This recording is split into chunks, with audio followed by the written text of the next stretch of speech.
اهلا وسهلا بكم. نستضيف لاعب فريق الدار محمد الحجي. ابو عبد الماجد حياك الله. ابو عبد الماجد، نقول لكم هارد لكم الخساره، وكيف رايت المباراه بمجمل عام ومن طرفكم كفريق الدار؟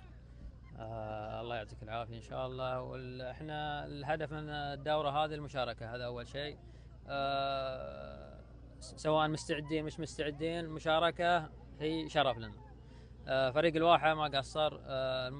مباراة متكافئة، لكن مباراة يعني 1-0 بس، يعني صعب إنك تعوض في وقت قصير يعني. النسخه الماضيه كنتم وصلتم الى النهائي وخسرتم بركلات الترجيح. اليوم تخرجون من الدور الاول. الاسماء هي الاسماء. صحيح. شو اللي يعني صار؟ شو ما اللي تغير شيء، بس هي شوف، مباريات خروج المغلوب احيانا تتوفق وسبحان الله، احيانا العام فزنا بلنتيات تقريبا، يعني وصلنا مرتين بلنتيات، خسرنا النهائي بلنتيات. فخروج المغلوب يعني ما تقبل القسم على اثنين. يعطيك العافيه ابو عبد الماجد، وهارد لكم الخساره. الله يعافيك ان شاء الله، والحمد لله على كل حال.